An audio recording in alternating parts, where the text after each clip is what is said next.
Melengkapi berkas acara pemeriksaan atau BAP, sekaligus mencocokkan dengan kejadian di lokasi kejadian, Satreskrim Polresta Malang Kota bersama Kejaksaan Negeri Kota Malang menggelar rekonstruksi ulang kasus pengeroyokan dan pembunuhan yang menewaskan 1 orang korban di Bakalan Kerajaan beberapa waktu yang lalu.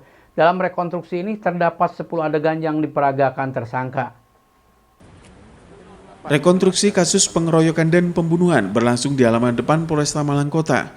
Dalam rekonstruksi tersebut, 5 orang tersangka terlihat memerankan perannya masing-masing saat peristiwa pengeroyokan terhadap korban Arifin, warga Bakalan Kerajaan Sukun, Kota Malang.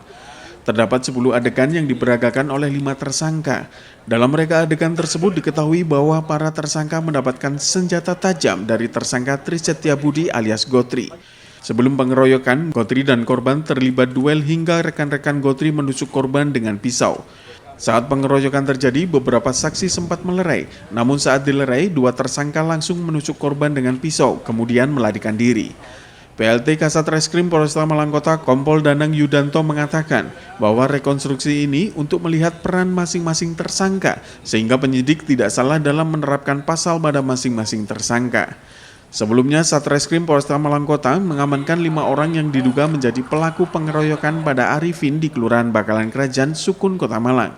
Pengeroyokan tersebut bermula saat tersangka tidak terima jalannya dihalangi oleh korban saat acara bantengan. Jadi untuk rekonstruksi hari ini adalah tujuannya untuk bisa memperjelas yang pertama adalah awal mula kejadian, kemudian yang paling penting adalah rangkaian bagaimana kejadian itu bisa terjadi, masing-masing tersangka apa peranannya, apa yang dilakukan, terus kemudian peranan rekan-rekan yang lain pada saat kejadian itu terjadi apa, sehingga bisa jelas siapa yang melakukan penusukan, siapa yang melakukan pemukulan, penendangan, sehingga mengakibatkan korban mengalami luka berat dan akhirnya meninggal dunia.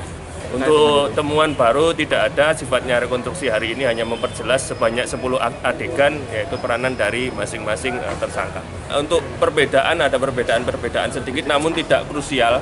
Jadi pada intinya rangkaian kejadian ini yang perlu untuk unsur pembunuhan pasal, jadi masing-masing karena kita kenakan 3 pasal, 338, 340, dan 170. Jadi bagian yang bersama-sama sesuai Anasir pasal 170 itu bagian yang mana, kemudian untuk unsur pembunuhannya juga bagian yang mana, ini kita perjelas sehingga kita tidak salah menerapkan pasal dari masing-masing tersangka.